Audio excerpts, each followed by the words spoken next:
اعوذ باللہ من الشیطان الرجیم، بسم اللہ الرحمن الرحیم۔ جماعت ہشتم اسلامیات میں آپ سب کو خوش آمدید کہتے ہیں۔ جی پیارے بچوں، ہم پڑھ رہے تھے باب چہارم اخلاق و آداب، جس کا حصہ بے شروع کرنے جا رہے ہیں بری عادات سے اجتناب، اور سبق نمبر 1 ہے بدگمانی سے پرہیز۔ جی پیارے بچوں، بدگمانی جیسے کہ نام سے ظاہر ہے کسی کے بارے میں برا گمان کرنا، ایسا گمان کرنا کہ ہم سامنے والے کو خود ہی سے غلط سمجھنا شروع ہو جائے، یا ایسا گمان کرنا جو ہمیں صریحاً ہمیں منع کیا گیا ہے جس سے، کیونکہ حسن ظن عبادت ہے، یعنی کہ اچھا گمان کرنے کا ہمیں حکم دیا گیا ہے اور غلط گمان کرنے سے ہمیں صریحاً منع کیا گیا ہے۔ نبی کریم صلی اللہ علیہ وآلہ وسلم کا ارشاد مبارک ہے کہ تم بدگمانی سے بچو، بدگمانی سب سے جھوٹی بات ہے، تو کیوں نہ ہم بدگمانی سے بالکل پرہیز کریں، اس سے بچیں۔ یہ بری عادت ہے، اس سے اجتناب کریں۔ اس کے بارے میں مزید جانتے ہیں تو آئیے اپنے سبق کی طرف، تاکہ ہم اس کو مزید جان سکیں، سمجھ سکیں اور اس سے اجتناب بھی کر سکیں۔ آئیے اپنے سبق کی طرف۔ حصہ بے کریں گے جو ہے بری عادات سے اجتناب، جس کا سبق نمبر 1، جس کا عنوان ہے بدگمانی سے پرہیز۔ جی پیارے بچوں، اس سبق کو پڑھنے کے بعد آپ اس قابل ہو جائیں گے کہ بدگمانی کا معنی و مفہوم جان سکیں، سورۃ الحجرات کی روشنی میں بدگمانی اور دوسروں کے معاملات میں غیر ضروری مداخلت کی ممانعت سے آگاہ ہو سکیں۔ اسوہ نبی صلی اللہ علیہ وعلیٰ آلہ واصحابہ وسلم سیرت اہل بیت اطہار رضی اللہ تعالیٰ عنہم اور صحابہ کرام رضی اللہ تعالیٰ عنہم سے حسن ظن اختیار کرنے اور سوء ظن سے گریز کرنے کی مثالوں کا جائزہ لے سکیں، روزمرہ زندگی میں بدگمانی کے معاشرتی نقصانات کا جائزہ لے سکیں، اور بدگمانی کے نقصانات سمجھ کر روزمرہ زندگی میں بدگمانی سے پرہیز کرنے والے بن سکیں۔ جی پیارے بچوں، اب آتے ہیں بدگمانی کے مفہوم کی طرف۔ پہلے تو آپ بدگمانی سے ایک لفظ جان لیجئے کہ لفظی معنی میں اس کے آ جاتا ہے کہ بے جا شک کرنا یا برا خیال کرنا، یعنی کہ کسی شخص کا دوسرے کے بارے میں کوئی ایسی منفی رائے یا اندازہ قائم کرنا جس سے اخوت اور بھائی چارے پر اثر پڑتا ہے، وہ بدگمانی کہلاتا ہے۔ یعنی کہ بدگمانی سے مراد کسی کے لیے برا خیال یا بری رائے رکھنا یا کسی کے لیے برا سوچنا ہے۔ ہمارے دین نے ہمیں ان تمام عادات سے منع کیا ہے جو آپس کے تعلقات کو خراب کر دینے والی ہوں، ان میں سے ایک بدگمانی بھی ہے۔ دین اسلام میں دوسروں کے بارے میں حسن ظن یعنی اچھا گمان رکھنے کا حکم دیا گیا ہے، اور برے گمان یعنی کہ سوء ظن سے صریحاً منع کیا گیا ہے۔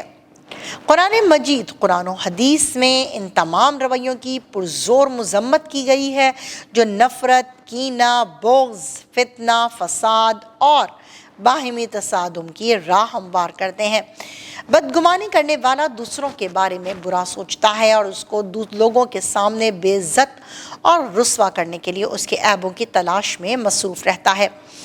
قرآن مجید میں اس بارے میں اہل ایمان کو حکم دیا گیا ہے۔ سورۃ الحجرات کی آیت نمبر 12 ہے، یا ایھا الذین آمنوا اجتنبوا کثیرا من الظن ان بعض الظن اسم ولا تجسسوا ولا یغتب بعضکم بعضا۔ اے ایمان والوں، بدگمانی سے بہت زیادہ بچو، بے شک بعض گمان گناہ ہیں، اور نہ کسی کے متعلق جاسوسی کرو اور نہ ایک دوسرے کی غیبت کرو۔ اس آیت مبارکہ میں اللہ تعالیٰ نے بدگمانی اور دوسروں کے معاملات میں مداخلت کو گناہ قرار دیا ہے اور ایک دوسرے کے عیب کی پردہ پوشی کرنے کا حکم دیا ہے۔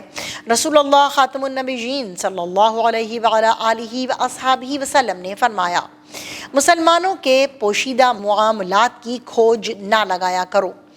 جو شخص مسلمانوں کے عیب ڈھونڈنے کے در پہ ہوگا، اللہ تعالیٰ اس کے عیوب کے در پہ ہو جائے گا، اور اللہ تعالیٰ جس کے عیوب کے در پہ ہو جائے تو اسے ذلیل و رسوا کر دے گا، خواہ وہ اپنے گھر کے اندر ہی ہو۔ بدگمانی دراصل غلط فہمی کی وجہ سے جنم لیتی ہے۔ کسی غلط فہمی کی بنا پر انسان دوسرے کے بارے میں غلط یا برا گمان قائم کر لیتا ہے۔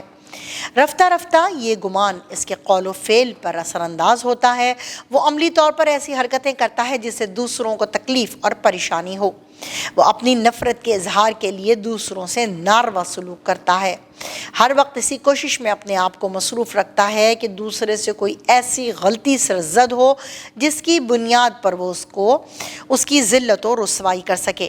اس نتیجے میں اس سے کئی غیر اخلاقی حرکات جیسے غیبت، چغل خوری، تہمت، تجسس اور دوسروں کے معاملات میں دخل اندازی وغیرہ سرزد ہو جاتی ہیں۔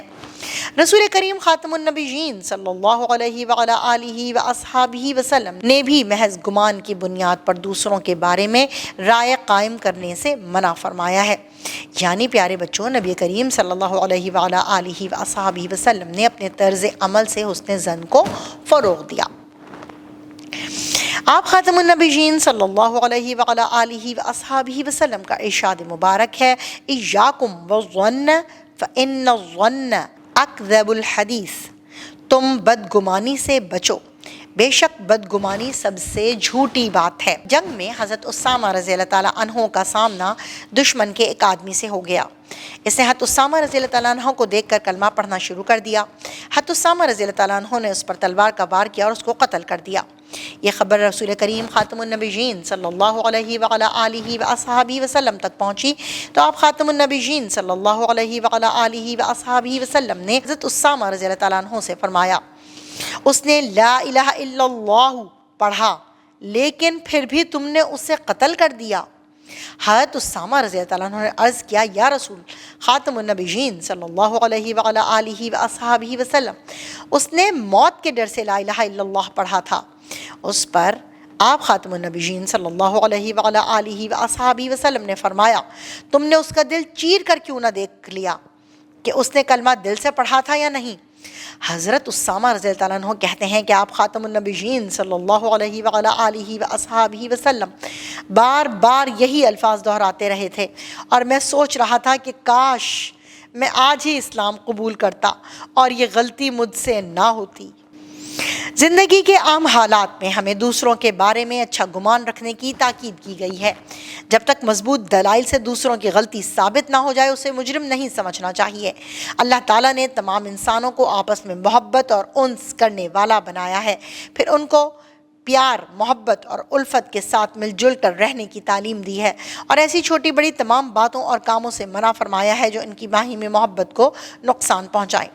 سورۃ الحجرات میں جن برائیوں کو بڑی وضاحت کے ساتھ بیان کیا گیا ہے ان میں سے دوسروں کا مذاق اڑانا، ان کی برائیاں بیان کرنا، ان کی برائیوں کو معلوم کرنے کی کوشش میں لگے رہنا، ان کو برے ناموں سے بلانا، ان پر الزام لگانا، اپنی ذات کو اونچا اور ان کو نیچا سمجھنا، خود کو امیر اور دوسروں کو غریب سمجھ کر تکبر اور غرور کا اظہار کرنا وغیرہ شامل ہیں۔ یہ سب باتیں ایسی ہیں جن کی وجہ سے مسلمان معاشرے کے اندر امن و سکون کے تعلقات کو نقصان پہنچتا ہے، ان کے اندر گروہ بندی اور فرقہ پرستی پیدا ہوتی ہے، اتحاد اور اتفاق ختم ہو جاتا ہے اور افراتفری اور انتشار اس کی جگہ لے لیتا ہے۔ رسول کریم خاتم النبیین صلی اللہ علیہ وعلی آلہ واصحابہ وسلم نے ایک موقع پر فرمایا، میرے ساتھیوں میں سے کوئی شخص کسی کے بارے میں کوئی بات مجھ تک نہ پہنچائے، اس لیے کہ میں پسند کرتا ہوں کہ جب تم لوگوں میں آؤں تو میرا دل تمہارے بارے میں صاف ہو۔ حضرت علی رضی اللہ عنہ نے بدگمانی کے بارے میں فرمایا، برا انسان دوسروں کے بارے میں حسن ظن نہیں رکھتا کیونکہ وہ دوسروں کو اپنے جیسا سمجھتا ہے۔ بدگمانی شیطانی وسوسہ ہے، تعلقات بگاڑنے کے لیے شیطان اسے لوگوں کے دل میں ڈالتا ہے۔ بدگمانی کے بہت سے انفرادی اور اجتماعی نقصانات ہیں۔